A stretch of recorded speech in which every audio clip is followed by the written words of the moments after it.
Great. So my name is Tamara Cook. I'm with FSD Kenya. We've had a lot of presentations this morning. That's the one I'm also going to show. But before I do the presentation, I think what I'd like to do is to have the panel introduce themselves very briefly. But what I'd like each of you to do, we've got a great diverse set of tech-enabled lenders that operate here in Kenya. Some came from outside of Kenya, some came from inside of Kenya, and some are kind of a combination. So Eddie's already introduced himself, so we'll start with Kevin. Just say your name, the organization that you work for, and how your tech-enabled lender is maybe different from the others. How you would say what your unique value proposition is, or how you're kind of different. My name is, sorry. Good morning, everyone. Just put it up.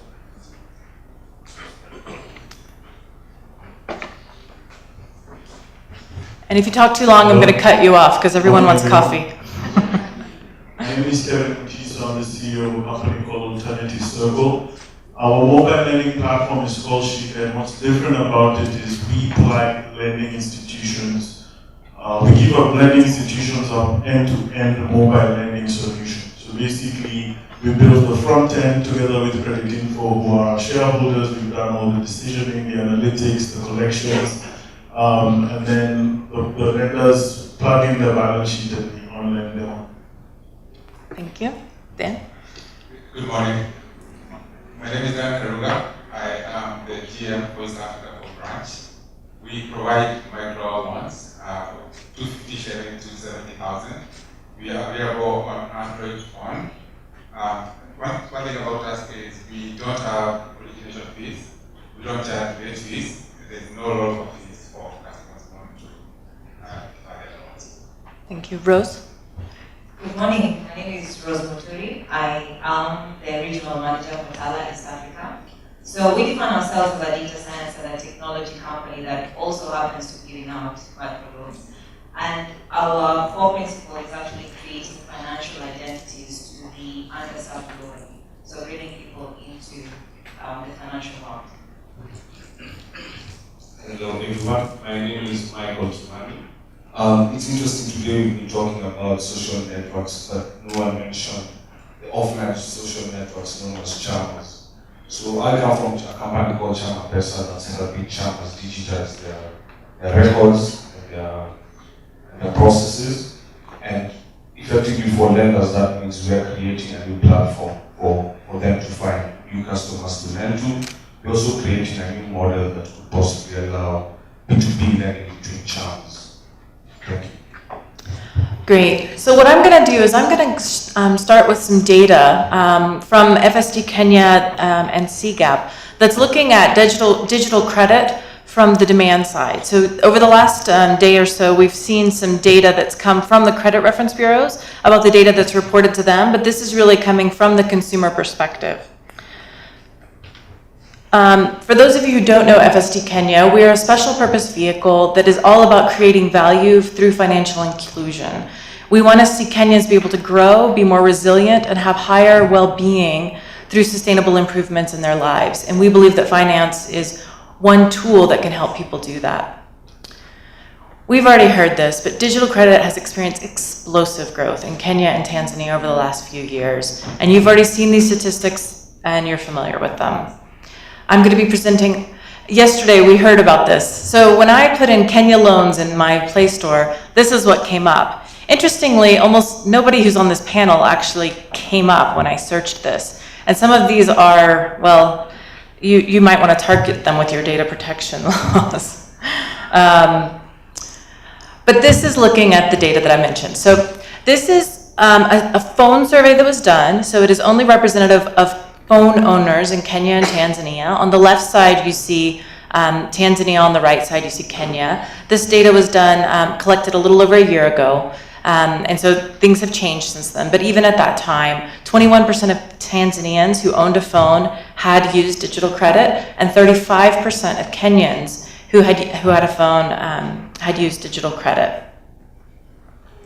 And this is what they say they use digital credit for. I won't go through all of these, but let me say this is the self-reported use of digital credit. what people say they use digital credit for and what they actually use digital credit for may be different, especially what they will confess to doing in a survey. I'll call your attention to the far right, which suggests that only 3% of Kenyans use digital credit for betting.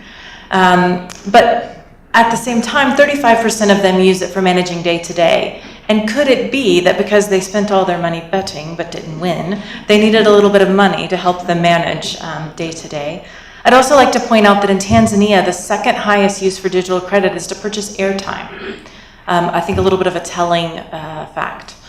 In Kenya, you see a little bit higher use of what some people might consider more valuable uses like education, health, and for business purposes. So I mentioned the mobile betting. So only 3% in Kenya said that they use it for mobile betting, and yet when you look at the correlation of those who use digital credit and those who bet, it's very high.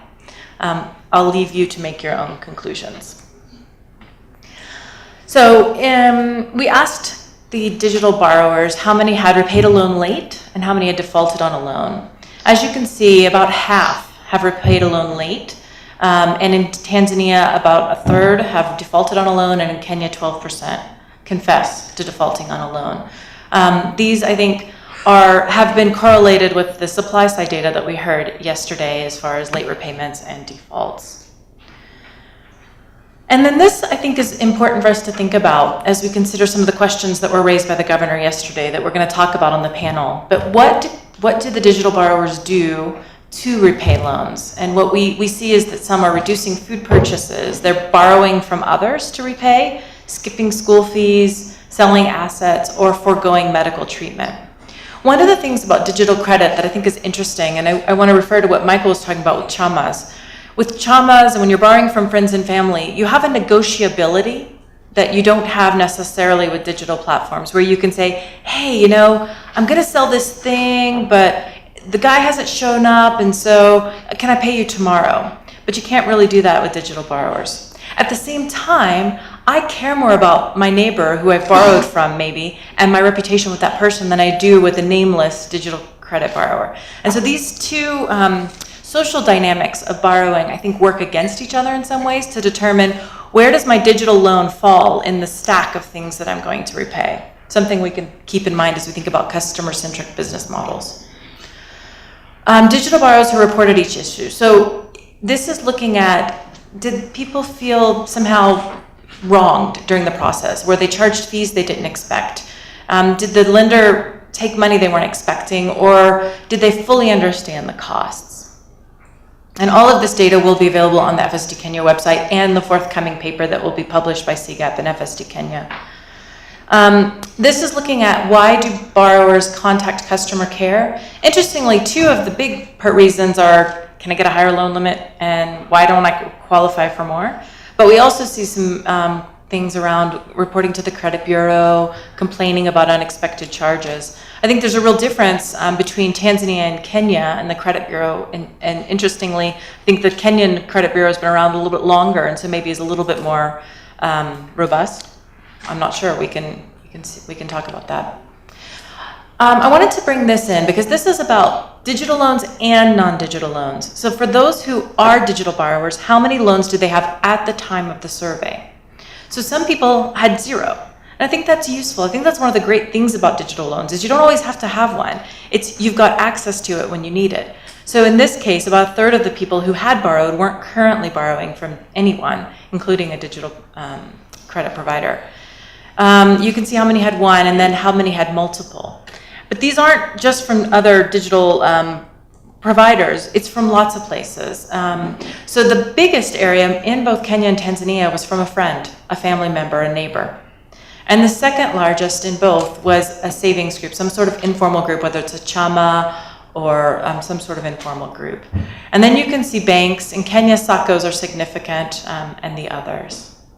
It's important to keep in mind, yesterday there was a lot of talk about real-time data reporting, and all of these could provide a little bit more real-time data reporting, but those first two categories do not currently show up in any credit reference bureau that I've seen. We've already introduced the panel. These are little snapshots of their apps, and hopefully you're familiar with them, and if not, you can find them all on Google Play.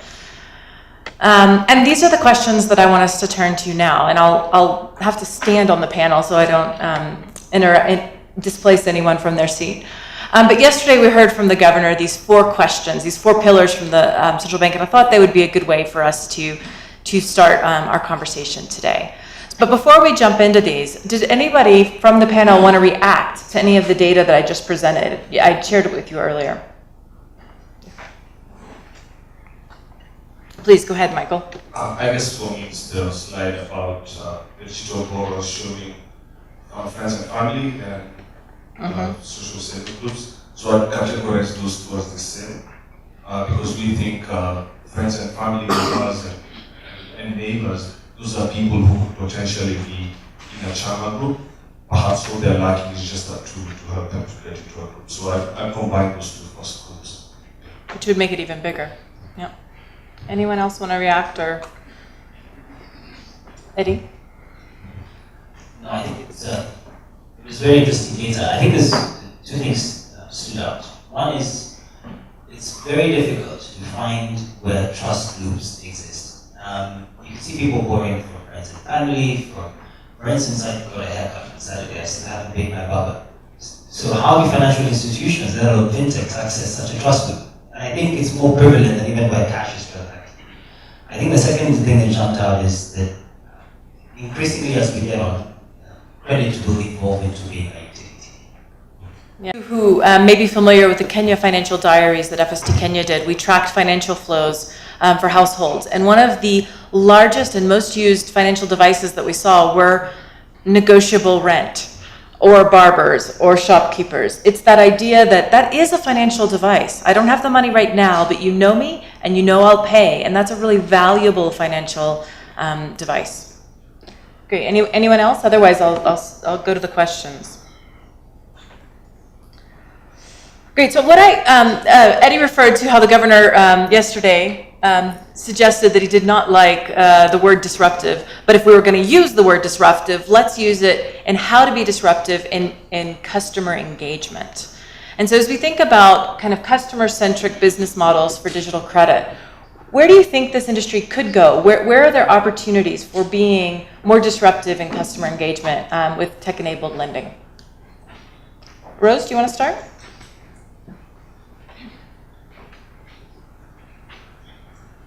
Sure. So when it comes to disruptive, I would say I still believe in the word. Sorry, Eddie. And I think when it comes to customer engagement, there's lots of opportunity because the data does speak to the customer behavior. I think one of the things we've learned very well as Tala, having been in the business, especially in Kenya for 4 years, is to already anticipate the customer's need. So once you have that, and when you're looking at the kind of models we're building or the kind of product that you want to create for the consumer, you don't have to always expect the consumer to tell you, hey, I need the following. Based on what you're able to collect or where they've actually given us consent, we can be able to preempt the next need. So what we've done actually, we've created a department within Tala actually this year, which specifically looks at customer, is what I'm looking for, but actually information that we're able to pick out from the customer. So we do a lot of research, intensive research every month to just try and correlate between the self-reported information, which we get from what they tell us, versus the behavior we're able to pick using data science. So when we put the 2 and 2 together, we say, fine, it actually meets 100% and we can be able to build the next thing.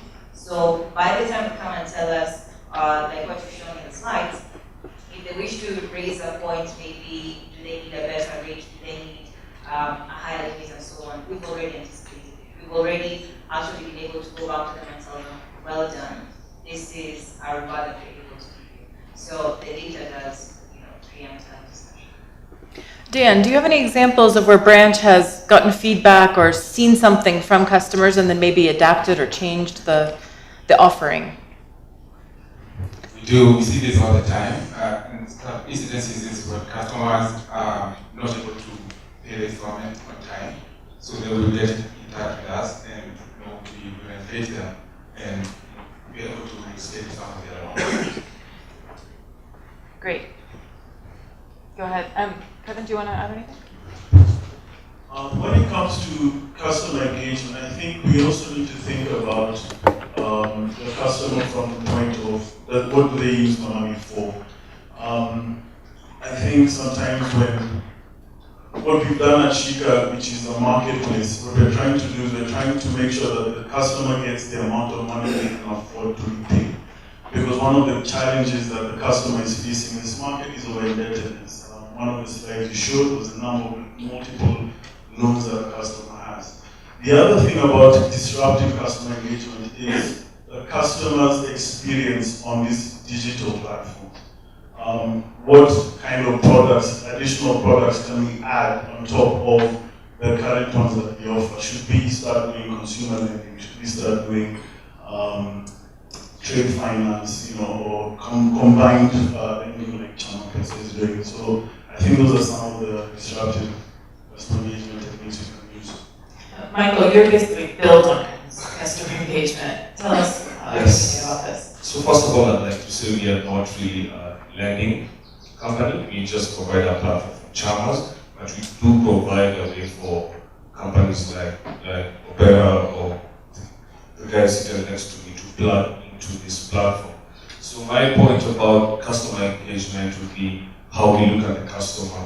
If you look at all these people sitting next to me, they basically have one look at the customer, which is through their mobile phone, which is very individualistic. You're just looking at one person and how they spend money. But what if you looked at someone as part of a group?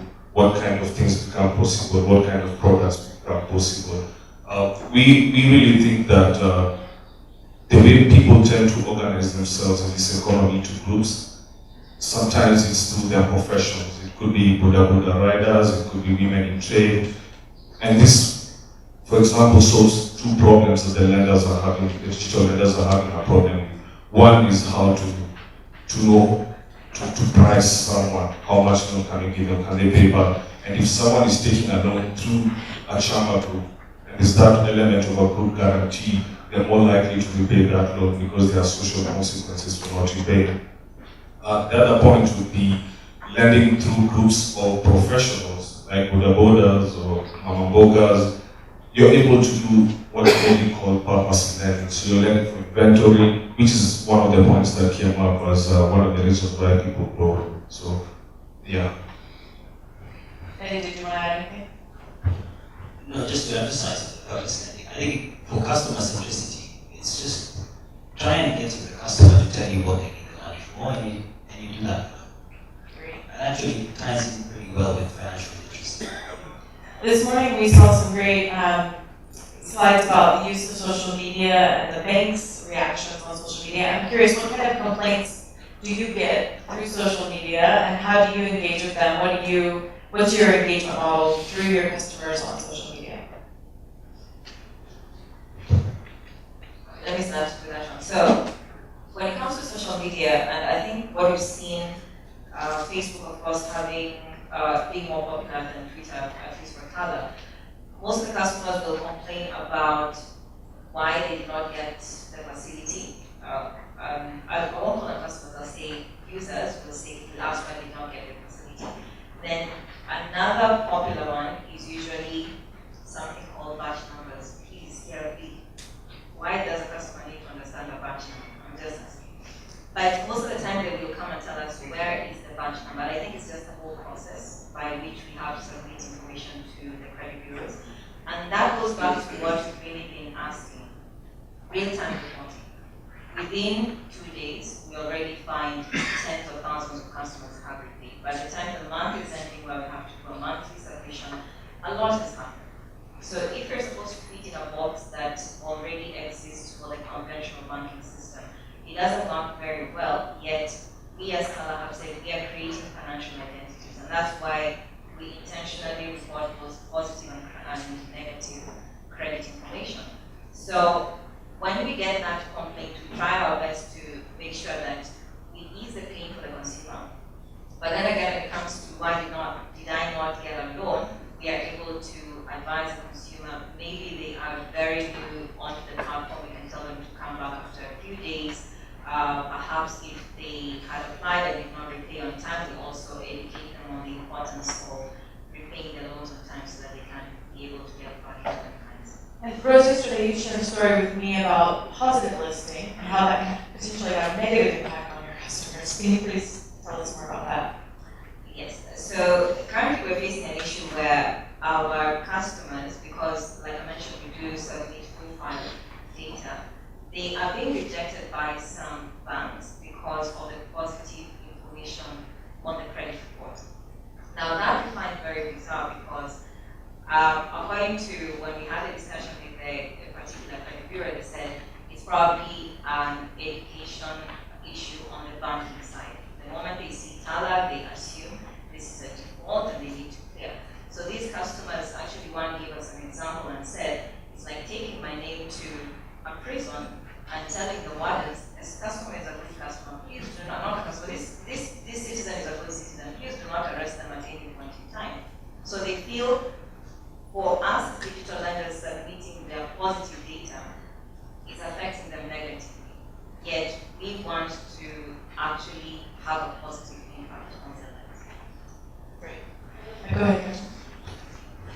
One of the most interesting, we get a lot of similar comments, but one of the interesting ones we get, and I'm sure the others do that, from customers is, I get a better limit on another platform.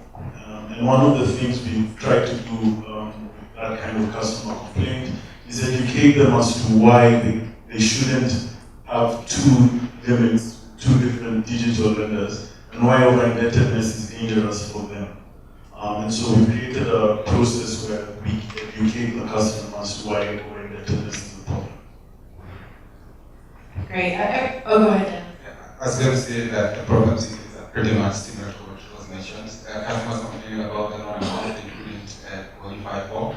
But it has also been interesting with the positive reporting because historically people have attached reporting to the bill of negative. So what we've been trying to do is conduct a lot of education for consumers that simply because you've been listed does not necessarily mean that it's negative listing.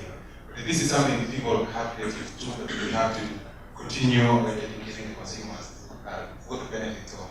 I think it's really important. I was chatting with someone from Bank of Tanzania yesterday, and they were talking about in their country the requirement for credit reporting started with both positive and negative. So it'll be interesting to see whether that same connotation of being listed it develops in the same way there. The other thing I'd just like to say is blacklisting is not technically a thing, right? It's part of our nomenclature, but it's not a real thing. You can be negatively reported to the credit bureau, but what another lender chooses to do with that information is their choice. And I think we need to get away from this idea of a binary blacklisting versus a full file of information that reflects your history. I want to move to risk-based pricing because the governor challenged us on that yesterday. And I'd like to start by just asking each of you to explain how you price and whether there's a range and what your plans are maybe for even incorporating more risk-based pricing into it. And Michael, for you, obviously the Chamas price themselves, but I think it'd be interesting for you to talk about that. That's pretty interesting. I think there's some factors when it comes to digital lending, especially for fintechs. I mentioned before that banks got into digital lending through partnership and contracts. That basically meant they would be able to access more data and be able to calculate risk better than, say, we would, given feet on the street, you onboard a customer and try to figure out how much money you can not only give them, but also how to price. Another big factor is, I did mention there is a robust money distribution platform in Kenya, also in other parts of Africa, but this also comes at a pretty high cost. So in terms of getting that money to that customer and that customer giving you back that money, the cost there is quite heavy, both to the consumer and to ourselves as we offer the loan. So these factors come into play. And of course, because you can't access information, because it's expensive to distribute the money, you sort of price on a very informed level where you're able to say, I'm willing to take up to a loss of 20-30%. And you can't go past 30% because then there's no business. So those are the factors that inform the pricing. But what is interesting about digital lending, when it started 7 years ago, it was 30-day loans. Today, we don't even do 30-day loans. We do at most 14 days. Because we're seeing the term doesn't really matter anymore. And a lot of the pricing was informed by how long you have the loan for. So once you take out the term, then how do you price it? So we're down to pricing almost on a single day. And even on the portfolio that comes due, we're looking on a daily portfolio that gets due and trying to have that information inform how then do we price for tomorrow, not for next month or next day. Great. Just like earlier said, we use two risk pricing models. The first is the distribution cost, so we have to price that in. Elias talked about that, so I won't talk too much about that. The second, obviously, is we weight different risks that we understand a customer will have, and depending on the different risk profiles, we then determine the risk. To measure the weightiness of a risk component requires a lot of data, so therefore there must be a critical mass before you can push the price down. And so currently, we're just weighting the different risk profiles and the distribution risk. So let me start by saying that risk price basically is something that Kenyans have never experienced, even with the traditional banks. Some of the best borrowers still don't get a benefit when they take a loan facility. And so for us, we see like a very big chance to be able to do that because we have data. So currently the way we price is customers will start with 250 shillings. Then as they unlock higher amounts, so the APRs is coming down. So with the process of tweaking the model, so we'll have what is called dynamic pricing, which should become effective in the next couple of days. Great. Right, so for us, for risk-based pricing, we've already started it. We used to have only two products, 21-day and 30-day, which is priced at 11 and 15% for the length of that loan. What I just want to make clear is, unlike conventional lending, we don't start up loans, we don't do any top-ups. It's just for that particular period you finish before you can qualify for another. Now, based on the information we've been able to gather 4 years later, we've been able to now implement risk-based pricing. We have pricing as low as 7%, which we already working on. And we work on it on two ways. So there's the rate aspect, what someone can qualify for, and also naturally how much someone can qualify for.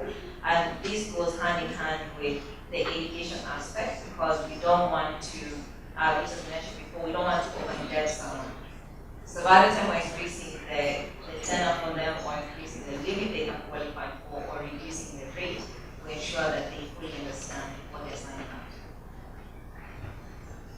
Okay, so for me, what I've observed in chamas, for example, is there are chamas that we get together and save, and when you reach a certain level of saving, you can start accessing loans from the group. So this is how the chamas will figure out how much risk, how much can we lend to you. The other thing they do is, if they're deciding to lend to someone in the group members might have to place bids on the amount they want to lend, so that the percentage, if you have a higher percentage, if you're willing to pay at 8% or 7% or 9%, then you get a chance to get that loan versus someone who's going to pay much less. The other thing about how channels handle risk and try and manage pricing is by social pressure, where if you take a loan, unlike the digital lenders, you can't just take a loan and flee.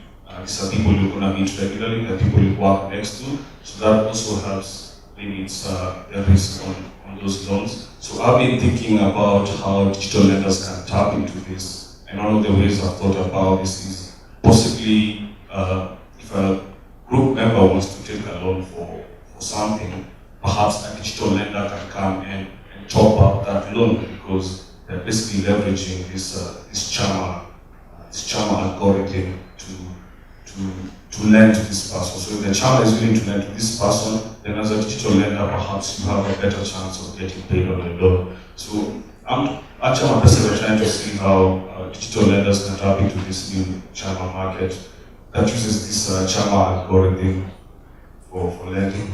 So, thank you, everyone. I don't know about you, now making a table that showed the prices for any of these loans. Am I alone? Is anybody else? So you did a very good job talking about the principles and the concepts. But as we move to the next question, because we're a little bit out of time, how can logical transparency be enhanced on everything from terms and conditions to scoring? And I liked the introduction of this word logical transparency. But I'm curious, how do you communicate terms and conditions to your customers? How could this be more logical from the consumer's perspective? And I think one thing, in addition to the terms and conditions, we heard some conversations yesterday about your actual algorithm or scoring technique, or the reason why someone would qualify or not qualify for a certain limit. How transparent are you about that? And you don't have to go one by one, but if anybody wants to react, grab the mic. There's two. Whoever grabs it first. The most transparent has grabbed it first. So I think that is most transparent. What we've done with regards to how we talk to our customers, when we started the business, we had said we're going to redefine how financial services have been known. So we're going to use very simple English. I think that's also listed or documented in the Consumer Protection Act. And we're also going to look at best practice. When we're talking to customers who are going to be new to credit, how will we make sure that they understand what credit is and what a contract means? So one of the things, of course, we've done is use, like I mentioned, very simple language. Number two, we have to make sure that it is in the, it's a specific user argument that is within the app, but we don't make it so complicated. So what happens is it will show as a pop-up, and you have to go through it. Normally people just be okay and move to the next one. But that's the point where we go to the next level and also send you a text to reiterate the highlights of what you are saying yes to. And we also send an additional email because all of our users have an email address. So we use all means of communication to tell you this is what you're signing up for. And we will do reminders within the tenure of your facility just to make sure that you fully understood what you signed up to. Anyone else want to talk about your approach to transparency or your fears about pending regulation that may be coming and enforcing transparency on you? Similarly, Rosa said, we use very simple language in our terms and conditions, and we use all channels, which is SMS and email. One of the very important things we do is we explain to the customer why they have gotten a loan and how they can improve their limit, giving them the necessary steps they must take. And then on the flip side, if they've been rejected, we have rejection codes. And we actually explain to the customer why they've been rejected and what they need to do to actually be able to obtain a loan from us. One of the main reasons that some of our customers are not given loans have been negative listings on the CRB. And we actually give them a link which they can follow to actually fix that problem. Pretty much what this also has spoken about. We try to simplify the language. We use Swahili, and when we're interacting with the customers, we try to go to their level. So sometimes it means speaking in slang, to be able to explain to the customers what they're signing for. To me, I see this as an ongoing process because, like you mentioned, consumer education is going to be very important. So this is something that we are trying to do every day. Go ahead. For us, I think we've embedded it in the collection process because we realized we even put infographics on the app to allow simplicity in understanding the terms and conditions, but we've figured out how to implement it in the collection model because that's when you actually have a conversation with customers. Great, thanks. Let's go ahead and move to the last question, which how can digital credit be underpinned by a culture of integrity? And first, I'm just curious, why do you think the governor would have raised this as one of the 4 pillars? What do you think some of the risks are? Maybe not as much among you yourselves, but the wider kind of community of people who are using tech to lend to Kenyans. What are some of the risks first, and we can talk about how we could create this culture? I think this is why everyone on this panel would agree with me that we need some form of regulation around digital lending. Because a lot of us here are trying to do the right thing, and there are a lot of other players who are trying to do the wrong thing. And so as the leaders in digital lending, we have to then carry the flag for integrity and longevity. And so one of the risks I think we'll face if we don't get some form of regulation in time, is you're going to have these issues we're already having of indebtedness, there's fraud, there's massive amounts of fraud.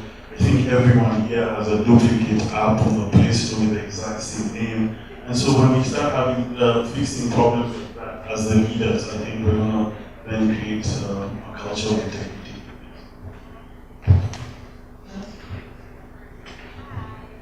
So another very important thing when it comes to integrity, and it's always at the top of everyone's mind who's using like a smartphone, for instance, is the data. So we as tech companies are good at collecting the information that we need in order to assess the behavior, in order to actually create the financial identities. But there's also the other question of the information that's being collected. Is that, are you collecting too much? Are you using it for what needs to be done?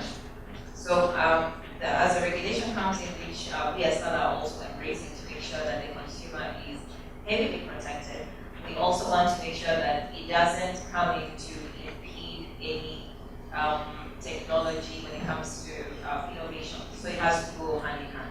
We always make sure that when we are getting any information from the consumer, especially through the application, we explicitly ask for permissions. It doesn't come as one layer of please click accept.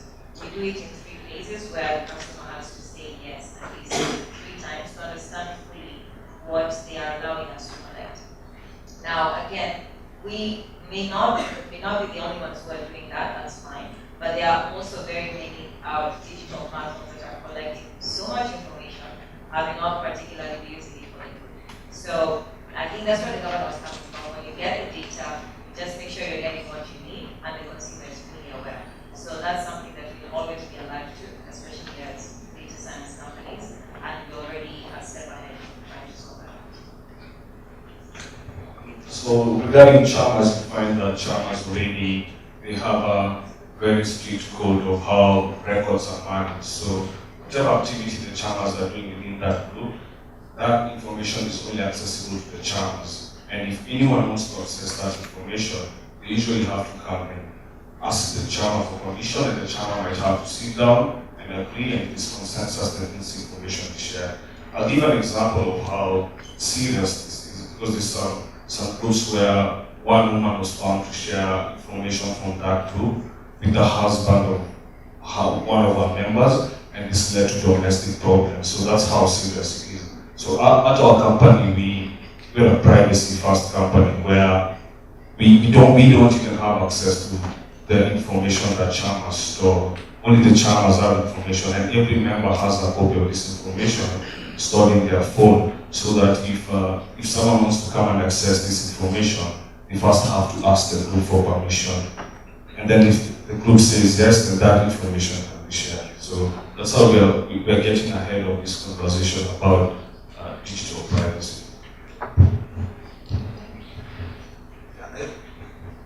I think in the kind of industry we operate, the barriers to entry are very low. Like anybody can build an app and start doing lending. I think that's where the issue of regulation comes in. If we embrace regulation, we want to work with the government to be able to protect consumers, because I think it is very important to do that. I think the other thing I want to say is the idea of integrity is also both ways. What we've been trying to do is also educate consumers that when you repay your loan on time, you build your own credibility. So I think this goes beyond digital lenders, even to other financial service providers. So we've got to continue getting consumers that, yeah, the lenders or the companies, they're doing their best to protect your data, to safeguard your personal information, but also from the consumer's perspective, we have to have this kind of dialogue so that it's a win-win situation for all the players. I think I echo with everyone's comments. I think it's threefold: education, protection, and I'll add another one, which is more in my presentation, which is learning from best practice. On education, we tell no-cash customers, just because the loan is there doesn't mean you take it. And when you take it, have a plan, or at least know where you will be able to pay it back from. Otherwise, also we allow emergency. So that kind of education for the customer, and also driving financial literacy. On protection, we absolutely try and protect the customer. That it is actually them who are actually requesting for the loan and transacting with the cash. For instance, we just implemented a facial recognition capability to try and deter fraud, so that the customer making a loan, we know for sure that they're taking a selfie, we compare with the ID, and we know this is the customer, this is the actual customer that's actually transacting, and therefore protecting them. We've also started testing voice, so that, because purely from the lessons we've seen with facial recognition, to be able to recognize a customer's voice within the app. So protection is very key. Best practice, I think we were discussing yesterday with Rose. When you look at China, for instance, on average, a consumer has 20 lending apps on their mobile phone. In Indonesia, it's 10. In Philippines, it's 5. Because these are all markets we're operating on. Today in Kenya, the average is 2.5. So as we see consumers get onto digital lending for one reason or the other, I think it's also to learn from all these markets. What did you think about the uses of digital credit? Now, your apps are primarily, I would say, agnostic as to how they use it. It gives them cash and they can use it however they want. There are other apps that aren't represented on this panel, or USSD digital credit offers that are a little bit more purpose-led, stuff like the pay-as-you-go solar space or solar irrigation. There's also some farming. Specific digital credit that is for farmers and a little bit more linked to a crop cycle. But when you saw the panel, were you surprised by what people said they were using the loans for? What do you think people are using the loans for? How much do you think they're using it for betting? Do you do anything to prevent them from using it for betting? How are you thinking about that? So we've done a lot of market surveys, and 7 out of 10 of our borrowers say they use money for working capital. And we also have a partnership with Uber, Jumia, so we feel confident that yes, there will be an element of people who use money betting. We don't know the exact percentage, but most of our customers say But can't you see? I don't know that is. Just curious. The first thing that popped out for me, I think, was the airtime lending, like the purpose lending that Eddie mentioned. And for me, what stood out was there could be an opportunity for financial products that are not necessarily lending. Like I think I saw some people who are borrowing for, was it medical, to pay bills. So perhaps in that might be a product for, that might speak more to, is there a need for an insurance product for to cover illness. I like the inventory. I think that definitely confirms a lot of what happens in this economy and the airtime as well. So I think purpose lending, if you look at all those types of lending, if you flip that, it could be telling us what other products we could lend.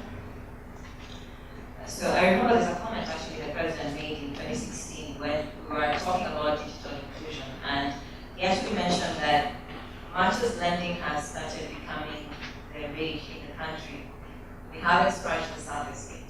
So if you look at us as digital lenders and the kind of information that we have and the data that you showed, which by and large for the sample that was selected, I'm sure it's publicly accurate, we haven't scratched the surface. Credit is just one thing. I think for me what breaks my heart is when our customers borrow for hospital bills. And we usually see it as one of the top 5 reasons. That means it's a part of the system that's broken down, because we see all the campaigns being done by the National Hospital Insurance Fund, of which all of you who are employees in Kenya, at least you know, is being paid by your employer. But what about that micro entrepreneur who doesn't understand what insurance means and still needs it very much? So that correlates as well with our data, which shows if they were taking out money for purposes of health, it means even their repayment may be affected, especially if they were the ones who are unwell, or if it's a child who was unwell. So much as we give out credit to the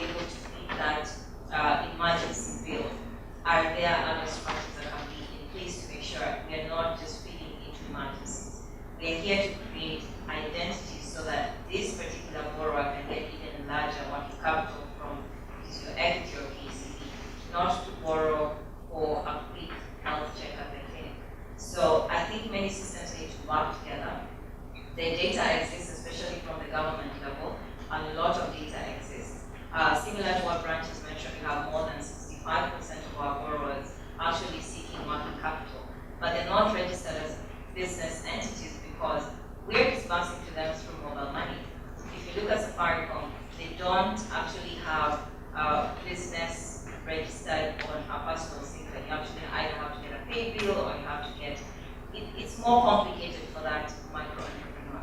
So the systems need to also work together to enable these users that we have to go to the next level. One of the things we see in FSD Kenya with the research that we do and the consumer insights that come out of that is nobody wakes up thinking, I'd like a loan, or I want to save today. What they think is, I want my family to be healthy. I want my children to grow and learn and be productive adults. And so it's generally not just one financial tool that helps somebody do that, but a combination of them. With medical bills in this country, in Kenya, it's your social network that's going to help you pay for that. Hopefully, your universal health coverage and more people being registered to NHIF, that will be part of the solution, but not all of it. But if your social network is going to help you pay for that, they may or may not come in at the same time that you need that emergency health interaction. So how can we put together combinations of products, not just credit? How can I leverage the welfare group within myself, the welfare fund within my Chama, bring in my savings, and then add a little bit more credit to get to the total amount, and do that seamlessly together instead of having to navigate these different systems in a complicated way. We are almost out of time, and I'm sure you're all itching to have some chai. Do we have any closing remarks as you think about kind of the future and how this market is developing, what your hopes are, what your fears are? I'm just going to let everybody kind of have a last word. We'll start with you, Michael. I'd just like to ask the digital lenders to seriously consider looking at social savings groups. I think if they don't, someone else will. Because what I'm observing is, like on Wednesday, I'm attending a digitalization of groups workshop, and there are a lot of big organizations there who are trying to see how can we digitize farmers, for example. If these people manage to digitize farmers, they're the ones who are going to own the keys to lend into this channel. So you might want to consider getting ahead of that conversation now. Okay, Michael, challenge accepted. We'll talk after this. I think also what I mentioned, especially for the space we're in, it's still a blue ocean. We talk about 9 million customers, at least in the credit bureau at the moment. We still have millions of Kenyans who we can tap into. Not specifically for lending, but also to bring them into financial inclusion. So there's plenty of room for everyone to work together. We look forward to how the regulation will pan out. We hope we'll be involved in the discussions as well. And also with the CIS mechanism, because we have intentionally said we want to participate, and we're also happy if we can take part in looking at how can we as digital lenders get into the real-time data submission, and then finally working with conventional lenders, because our highest limit is $300. What happens to that customer after that? They surely can qualify for much higher limits. So from our conventional lenders, so there's a lot of symbiotic relationships that can come from this. Yes, there's a lot of opportunities for digital lenders. When you think about it from a global perspective, you're looking at 3 billion people who don't have access to the basic financial needs. You come to Kenya and the number is pretty high. So we see a lot of opportunities to fill a gap, but we have to do it in a more responsible way. And that's why we want to work with the government, we want to work as digital lenders, but we also evolving. Like branch, one of the other things we're thinking about is a service product, because we want to go beyond just providing credit. And then the last thing is consumer education. I don't think I can emphasize this, that we have to do it because it's inevitable. Mine will be around collaboration. I think the future of this industry is about us collaborating with the customer in mind. I think with the more data sets we all get as conventional lenders, as digital lenders, as government, that those richer data sets will enable us to deliver products that are necessary to the consumer when they want them and how they want them. Rose has spoken about the upper limit of being $300. Ours is a similar limit, but where do you move that customer after that? Do we send them to a credit bureau, or do we send them to get a score that enables them to walk into a conventional lender and get a much larger loan? I also want to reiterate that a lot of our customers, ours is slightly higher, 75% are using our capital for working capital. That tells you there's a need in the market that is completely sort of ignored. Another statistic, 400,000 SMEs closed down or shut down in Kenya because of lack of working capital. And so therefore, this richer data set should enable us to help the consumer. Thank you. I think for us, just agree with everyone. Yeah? I think for me it's three things. One is regulation. I think I agree that there's opportunity in this space, but there's only so much opportunity if there's enough support. I'll be very honest with you. This business is not profitable, at least not yet. Because we don't even look at accrued revenue like banks, we look at realized revenue. So it's difficult to take the assumption of that this is profitable. It's not yet profitable and there's no margins in it. I can tell you for free. So I think the regulatory part is very important, otherwise it becomes very hard to execute. Technology is very cheap, and that's why it's possible for businesses like ours to be able to deploy these products. The second one is the purpose. I think this, if you get anything from Okash and my presentation, it's really around purpose. And I think it's really about trying to get credit in together with financial literacy and trying to meet. It's interesting the data you put up, that a lot of this credit is for day-to-day living. It means Kenyans are not, and more so I believe Africans, are not making enough to live through the day. Could it be because of education, or could it be that there's just lack of access? We don't know yet. Or are they just hustling? Or they're just asking. But they're clearly predominantly in a formal market. But there's also the growing middle class. An interesting data I got to read last night is 78% of, and this is from Kenya Private Schools Association, 78% of school fees are not paid on time. 78% in private sector. I'm glad the government is helping the public sector.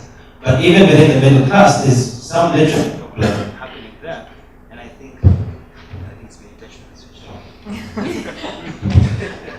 That's your cue. Go ahead, please. So the purpose lending is very important, but I'll just leave it at that. Thank you. Great. Well, hopefully this panel has given you a taste of some of the risks and opportunities that are happening in this market, and some of the other questions that remain around the role that tech-enabled lending does play, can play, and will play in Kenya, Tanzania, and the region. I don't know about you, but I get so bored at conferences sometimes. You get PowerPoints and panels and people talking, and sometimes the best part is the coffee break, which is where we're going right now. And so let me encourage you to ask the questions, those hard questions that we didn't have time for, to these panelists. You have to stick around for the break, guys, during the coffee break. And I'll just make one last plug. The information that I presented this morning from FSD Kenya is available on our website, fsdkenya.org, as well as a plethora of other resources that give you insights and data about Kenyan consumers. So please join me in thanking the panel, and I think we can go to the break.